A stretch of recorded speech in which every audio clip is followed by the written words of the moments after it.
Heaven like church. It's a lonely place I'm afraid of. Because when I get there, at first glance, there's a chance they'll take to surrender me and kick me out. So it is in heaven. I fear that this very night before I sleep I shall die. Is God like a fickle man, wanting me to wear a tie, demanding my eyes change, my lips be unstained, and no tattoo adorn me? Fuck it all. Heaven can kick me out. It is a sky fortress for those that wish to tame every distance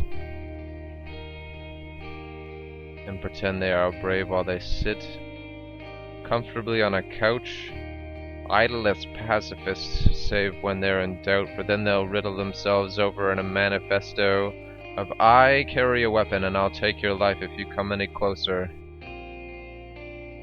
Don't be rapping at my door, it's 2 a.m. and I don't care if you're a lover, my best friend, or a stranger.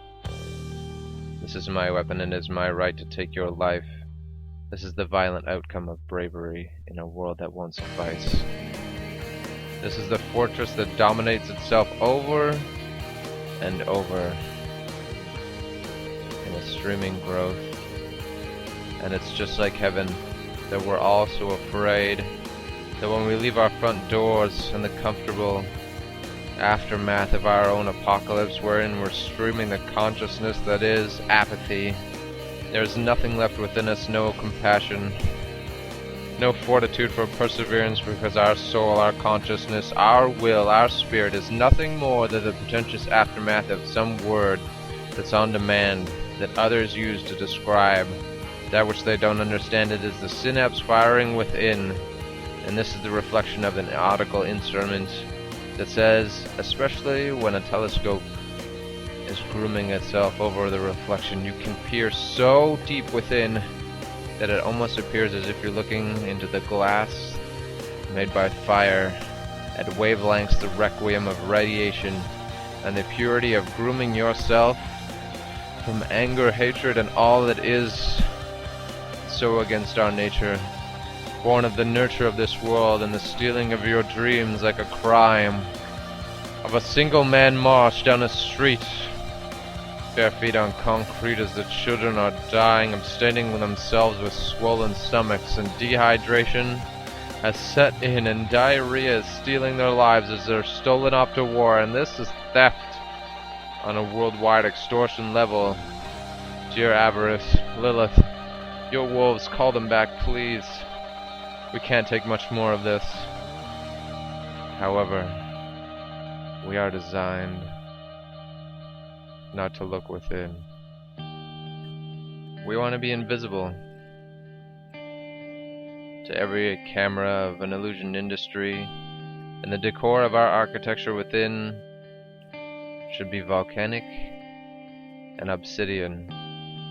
Like volcanic glass, it should be a pyre, an experiment carried out by ourselves, living in a moment in a conclave of carpe diem that says, everything for me and nothing for everyone else. This is the requiem of our silence and the renaissance that we've manufactured, and we're living the world over. Every history is a tin mercury moment, an amalgam of the discovery that is unknown to history. And in Venice, we fame the glass-making abstrutees, but still I've traveled there, and the new technique is so beautiful that I'm paranoid to look within that telescope, to look back within. This is the luxury of my expense and the extreme factory of myself, and the initiation of a royal conservatory of music, wherein is written a crescendo of a chemist, is creating verbiage with words, adapting to the mass configuration of a manufactured verb that I created myself. And nowadays, in Normandy,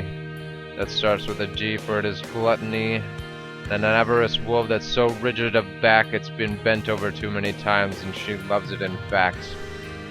Because the glass, she looks so deep within as we penetrate, drive force heaving itself over a porcelain, the throne of a voiceless king, set within our own transgressional history, that we can't peer within that telescope within the obsidian fire-stained glass to see, because if we did, we might want to look more. We might see the signs of a pedestal before a podium that is a non-toxic silver outlined bullet that says, please, fire myself away. End the terminology that is that glittery vampire decaying within. If only we could be silent.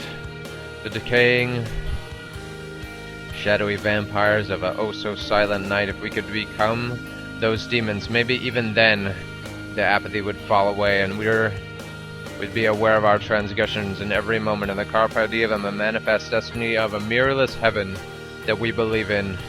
But I believe and I see the visions, and as I describe my death moment, that the great twilight haven that I'll find myself within is somewhere between Dante's Inferno and heaven. And I wouldn't want to be in either, because heaven will be hell for me, because every surface will be glass. It will be a mirror, and everyone will see everything hidden so deep within inside, so deep within inside, so deep within inside, the self. And it'll be too late to polish off the virtual mirror and the durability of soul.